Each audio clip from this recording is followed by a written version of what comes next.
Have you ever felt like your mind is screaming for peace, yet all you hear is noise? What if your deepest dreams are quietly dying while you're lost in endless scrolling?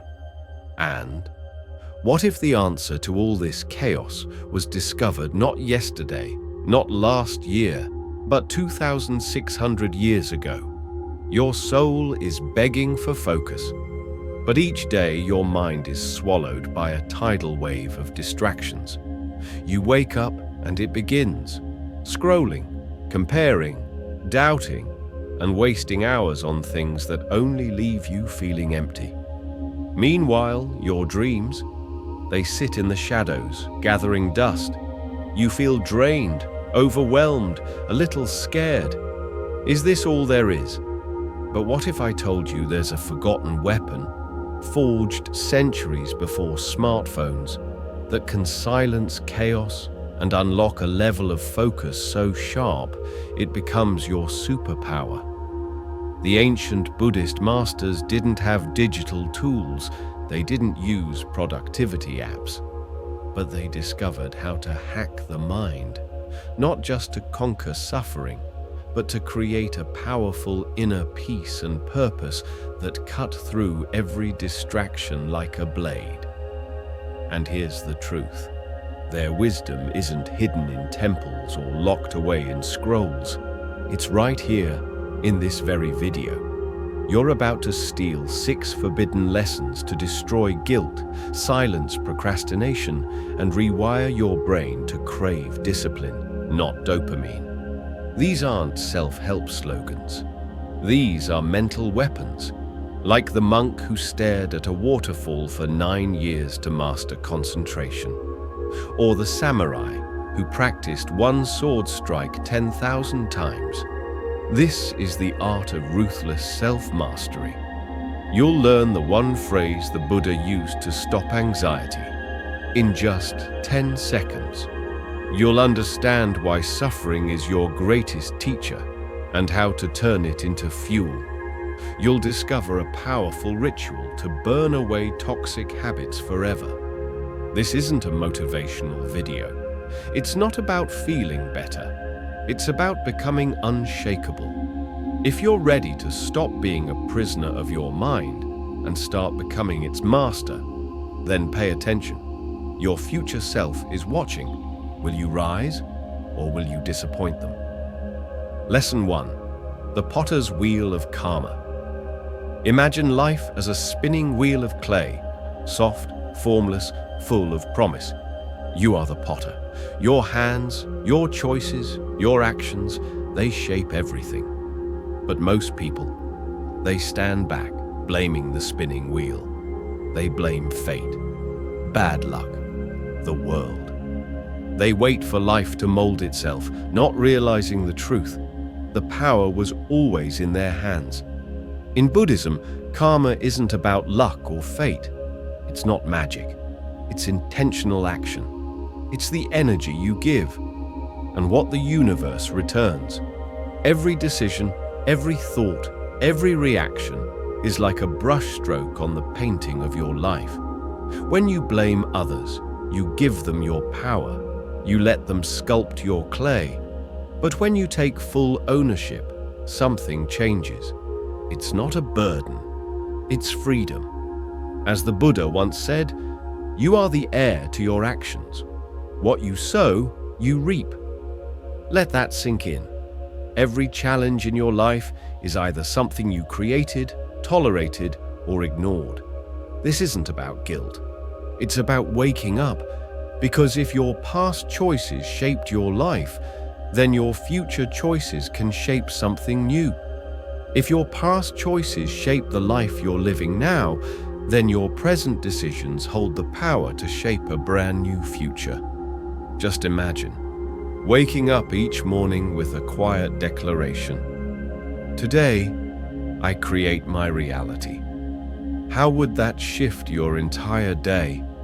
Would you still let distractions steal your attention?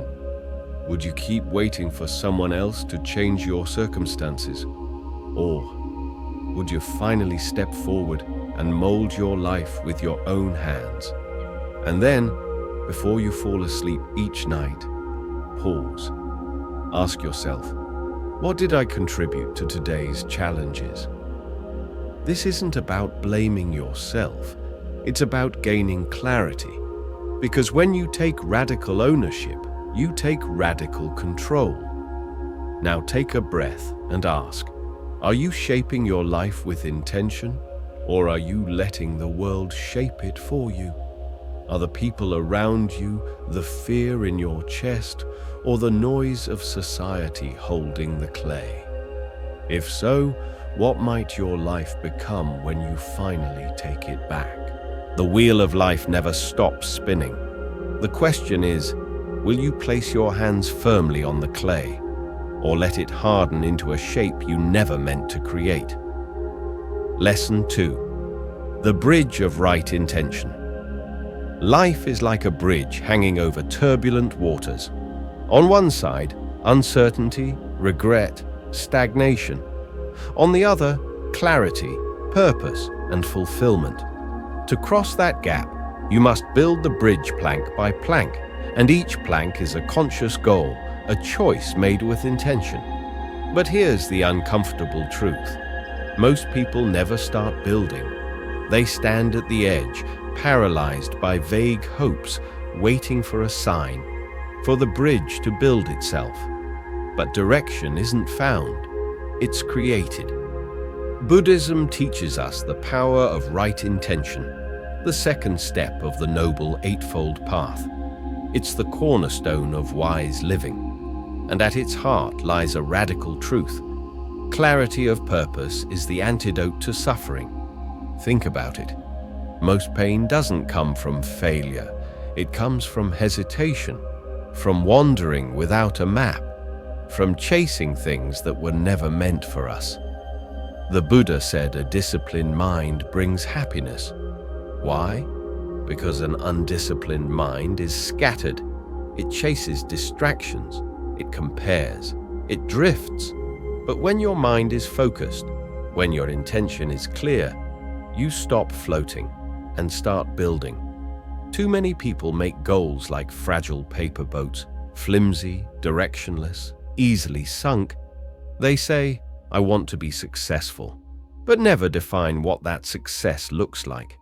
They whisper, I want to be happy, but forget, happiness isn't a place. It's a pattern. That's why Buddhist wisdom insists your goals must be specific, grounded, and true. They must be planks of your bridge, not clouds in the sky. Don't say, I want to be healthier. Say, I am a person who nourishes my body and mind. Don't say, I want to start a business. Affirm, I am a mindful entrepreneur, creating with purpose. When you write your goals as I am statements, you're not just hoping, you're transforming. You're programming your subconscious. You're stepping into the future, one plank at a time. So ask yourself, are your dreams blueprints or just wishes? Are you building a bridge or waiting for one to appear? Because every day you hesitate, that bridge stays unfinished, and the waters of doubt creep higher. But here's the secret. The first plank is always the hardest.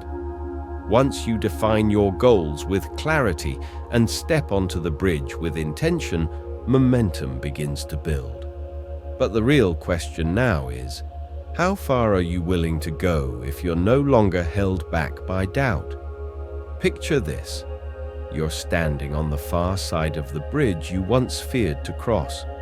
You look back, not just at the path behind you, but at the person you used to be. Would your future self look into your eyes with gratitude or disappointment? Would they say, thank you for every decision, every step, every plank you laid down with purpose? Or would they still be stuck at the edge, paralyzed by indecision, haunted by the same fears? Clarity creates courage, intention creates momentum, and every single step matters. So stay focused on your path. Don't look sideways. Don't get pulled by the noise. Build with clear intention and step forward, one plank at a time. Lesson 3. The Forge of Self-Mastery. Now that your path is taking shape, it's time to enter the forge. Your mind is not a fragile thing. It's a forge, an ancient blacksmith's workshop, glowing with potential. But let's be honest, most people leave their forge cold. Here's the truth no one wants to admit. Fire is required.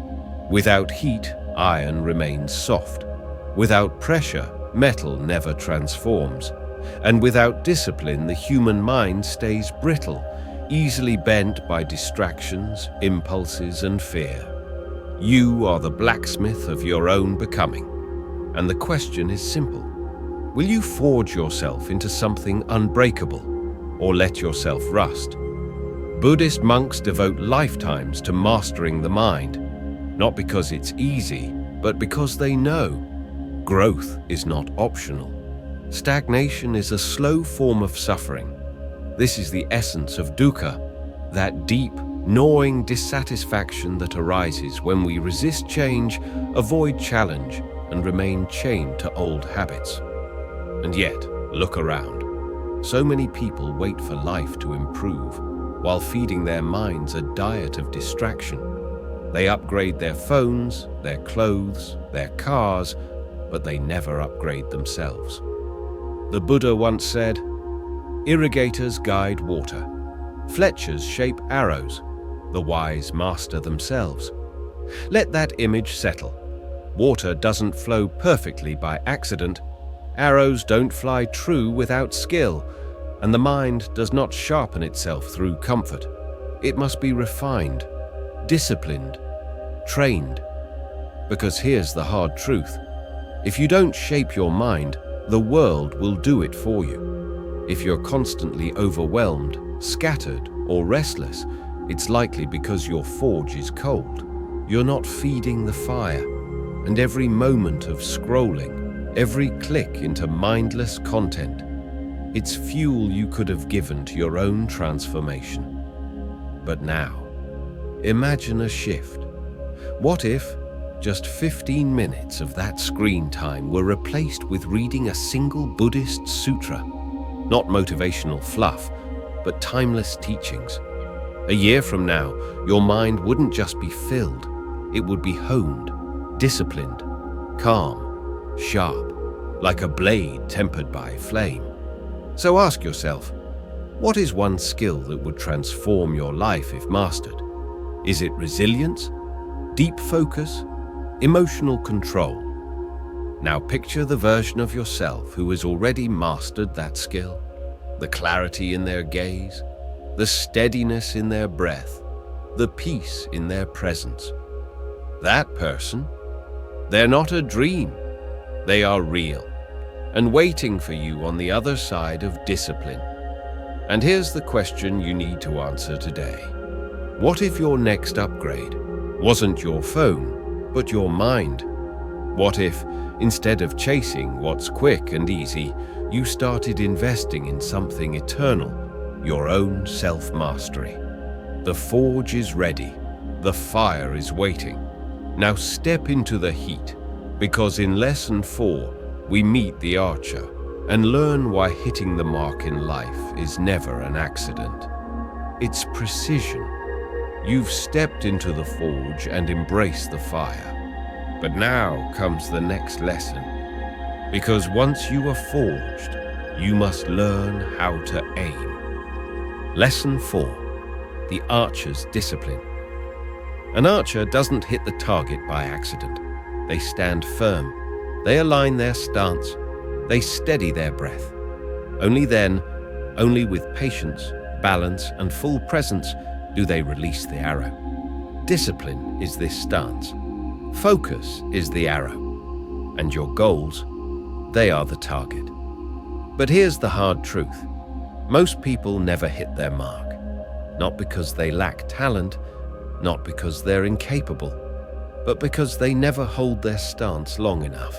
They waver, they rush, they quit before the arrow ever flies. In Buddhism, this is called ethical discipline, but don't confuse that with punishment or restriction. True discipline isn't about control. It's about creating a structure strong enough to support your freedom. Imagine a river with no banks. It overflows, it floods, it drowns everything in chaos. But when guided by structure, that same river flows with power, cutting valleys through mountains. Your life is that river, and your habits, routines, and daily discipline, they are the banks. As the Buddha said, drop by drop, the water pot fills. Likewise, the wise accumulate goodness little by little. Think about that. Focus, success, wisdom, they don't arrive in a single burst of brilliance. They are crafted through small, quiet acts, repeated consistently, until they become who you are. Yet most people underestimate the power of tiny habits. They scoff at 5 minutes of meditation. They think reading 1 page of wisdom won't matter, but just like drops of water seem insignificant. Over time, they shape who you become. The mistake? Waiting for motivation. But motivation is like the wind. It changes direction without warning. Discipline is the archer's stance. It holds steady, even when everything else shifts.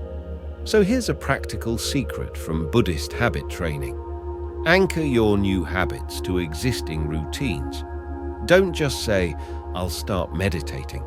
Instead, say, right after I brush my teeth, I'll meditate for 5 minutes. Or, before I sip my morning coffee, I'll write down 3 things I'm grateful for. When habits are linked to familiar moments, they become automatic. They become natural. They become part of you. Now ask yourself, what daily arrow are you failing to release? What's the one small habit, the drop of effort, that could transform your entire life, if only repeated each day? No archer becomes accurate without practice. No river carves a valley overnight, and no mind finds clarity without commitment. So imagine yourself 1 year from now, more focused, more disciplined, more in control. That version of you, they are built 1 drop at a time, 1 arrow at a time, 1 habit at a time. Will you take the shot? Next, we journey into the river itself, where the chaos of life rushes wild, and discover how to become the riverbank, calm, unshaken, and free. Let's dive into Lesson 5, the riverbank of equanimity. You've learned to release the arrow with discipline, but now, as life's current pulls and pushes, comes the deeper mastery, not of control, but of letting go. Lesson 5, the riverbank of equanimity. This is the place where Buddhism meets Stoicism, where true peace isn't found by changing the world, but by anchoring yourself deeply within it. The Buddha once said, "Peace comes from within. Do not seek it without." And yet, what do most people do? They search for peace in all the wrong places. They try to control other people. They obsess over the future. They agonize over the past. They fight against the river, when all along the answer was to stand firm on the bank. The truth is, no matter how hard we try, there are only 3 things you will ever truly control: your breath, your effort, your ethics. Everything else, it's water, flowing, unpredictable, untouchable. You can't control how others treat you, but you can control how you respond. You can't stop life's storms, but you can choose how you prepare. And yet, how often do we give our energy to things far beyond our reach? We chase approval from strangers. We carry guilt over the past. We stress about outcomes we never owned in the first place. But what if, instead of wasting strength trying to command the river, you reclaim that strength by mastering what was already in your hands? Here's a simple practice, one rooted in ancient wisdom. When stress rises, pause and ask yourself, is this mine to solve? If the answer is yes, take action. If the answer is no, visualize placing that burden into the river. Watch it float downstream. Watch it drift away until it dissolves into the flow. Because every drop of energy you spend on what you cannot change is energy you lose from changing what you can.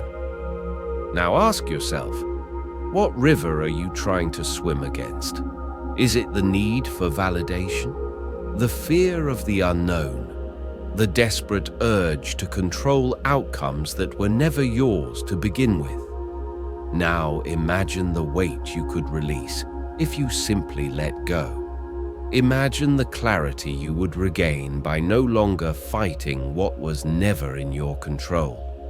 Because true focus isn't just about where you place your attention, it's also about what you're brave enough to release. The river will move. The world will change. Storms will come. But your power does not lie in stopping the current. Your power lies in becoming the riverbank. Still, grounded, unshaken, free. Will you keep swimming against the current? Or will you become the one who watches with calm, anchored in truth? Next, we step into the fire, not to be destroyed by it, but to rise from it. In Lesson 6, meet the phoenix of right view and discover why the flames you fear might be the ones that free you. You've learned to stand still like the riverbank, letting go of what's beyond your control. But what happens when the fire of life comes roaring in, threatening to consume everything? Lesson 6. The Phoenix of Right View. When life knocks you down, most people ask, why is this happening to me? But the real transformation begins when you ask instead, how is this happening for me? That one shift from blame to meaning changes everything. The failed business? It forced you to adapt, to think differently, to grow. The heartbreak? It taught you self-respect, boundaries, and the courage to start again. The missed opportunity? It redirected you to something far more aligned with your true path.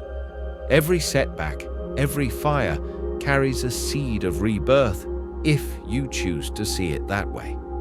Here's a simple but powerful practice. After every failure, write down one sentence. This happened for me because... Fill in the blank. Maybe it's teaching you patience. Maybe it's revealing a truth you've been avoiding. Maybe it's clearing space for something better. At first, your mind will resist, because pain demands blame. It wants a target.